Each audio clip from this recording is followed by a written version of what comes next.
Meta's Zuckerberg apologizes over child abuse, deepfake content after Parl panel's ultimatum, sources. The leverage shift starts now. Here is the signal that separates noise from actionable change. We will map trigger, incentive shift, and downstream impact before the close. This wasn't voluntary. Sources say the apology came after the panel issued an ultimatum. And this matters because it signals a turning point in how global regulators are now treating Meta, not as a tech company solving problems, but as a platform that knowingly allowed harm to persist. Let's be clear about what happened. A parliamentary standing committee on information technology examined Meta's role in facilitating child exploitation and non-consensual synthetic media. They found evidence that Meta's systems failed repeatedly. The company knew about these issues. They had tools to address them. And for months, according to the panel's findings, Meta either deprioritized enforcement or moved slowly while harm accumulated. The apology itself is significant because it's an admission of responsibility in a formal government setting. Zuckerberg didn't issue a statement to the press. He apologized directly to elected officials who have the power to regulate, fine, or restrict Meta's operations in India, a market with 430 million Facebook users and 300 million Instagram users. That's scale. That's leverage. And the parliamentary panel just demonstrated they know how to use it. Here's what this actually means. First, Meta is now under direct accountability pressure in India's regulatory ecosystem. The parliamentary committee can recommend policy changes to the government. They can push for stricter compliance rules. They can suggest fines under the Information Technology Act. The apology is an attempt to soften that blow, to show compliance before enforcement becomes inevitable. Second, this creates a template for other regulators. The EU has already fined Meta billions under GDPR for data protection failures. The UK has investigated child safety on Instagram. Now India's parliament has publicly extracted an apology over content moderation failures. That sets a precedent. When one government demonstrates that public pressure works, others replicate the tactic. Third, and this is the deeper signal, Meta's content moderation at scale is visibly broken. The company employs thousands of moderators, invests in AI systems, and claims to use sophisticated detection tools. Yet a parliamentary inquiry uncovered systemic failures around child safety and deepfakes, two categories Meta has claimed to prioritize for years. The gap between Meta's public commitments and what the panel actually found is the real scandal here.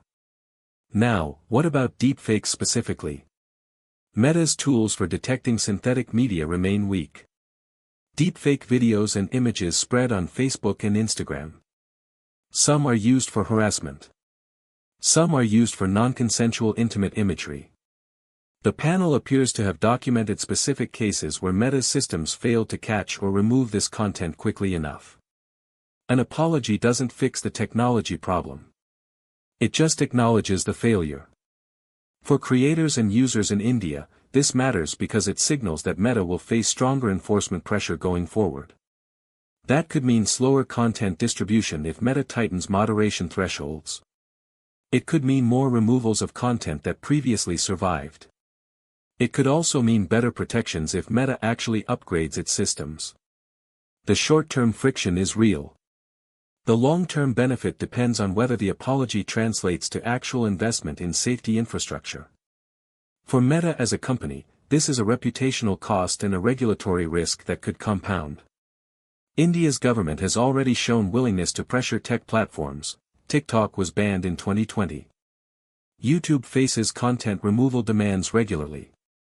WhatsApp has battled with authorities over encryption. Meta is next in line. An apology to Parliament is not a solution. It's a pause button. The real test comes in the next 60 to 90 days, when the parliamentary committee will likely release formal recommendations. The contrarian angle worth noting, Meta's moderation challenges aren't unique to Meta. YouTube, TikTok, and Twitter all struggle with child safety and synthetic media.